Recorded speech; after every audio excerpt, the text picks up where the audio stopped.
आता तुम्ही सर्वजण इंडस्ट्रियल एकतर इंजिनिअरिंग कडे जाणार किंवा इंडस्ट्रीमध्ये काम करायला जाणार. तर इंडस्ट्रीमध्ये काय एक्सपेक्टेशन्स असतात आणि इंडस्ट्रीमध्ये आपण कोणत्या वेजनी एंट्री घेऊ शकतो त्याबद्दल सांगणार आहे. आता मी जे सांगणार आहे ते तुमच्या सगळ्यांसाठी विद्यार्थ्यांसाठी खूप महत्त्वाचे आहे. If you want to write it down you can jot down the points. तर 3 वेजनी आपण इंडस्ट्रीमध्ये एंट्री मिळवू शकतो. एक तर jobs through, second is freelancing jobs and third is starting our own business. Startup business तुम्ही स्टार्ट करू शकता.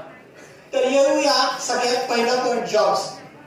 तर जॉब्स मिळवण्यासाठी प्रोफेशनल वेबसाईट्स आहेत जसं की Naukri.com, Shine.com, Monster.com.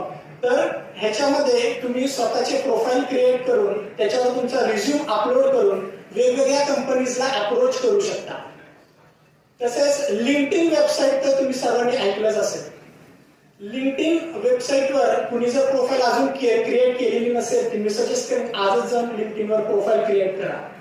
आणि लिंक्डइनवर एक चांगले ऑप्शन्स आहेत जसं की तुम्ही वेगवेगळ्या कंपनीज मधल्या HR शी कनेक्ट करू शकता आणि त्यांना फॉलो करू शकता, जेणेकरून कोणतीही ओपनिंग निघाली की त्या HR पोस्ट करतात तुम्हाला सर्वप्रथम कळेल.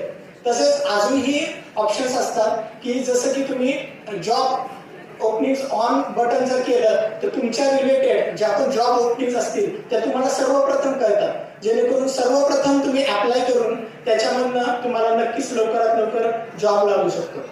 तर अशा सर्व गोष्टी आहेत ज्या आपण सर्वजण करू शकतो आणि फक्त बऱ्याच वेळेला आपल्याला माहिती नसतं, तर ती माहिती असणं खूप महत्वाचं आहे. आता इथं सर्व ब्रँचेसचे विद्यार्थी आहेत तर त्यांच्यासाठी मी आता एक क्रुशियल इन्फॉर्मेशन सांगणार आहे.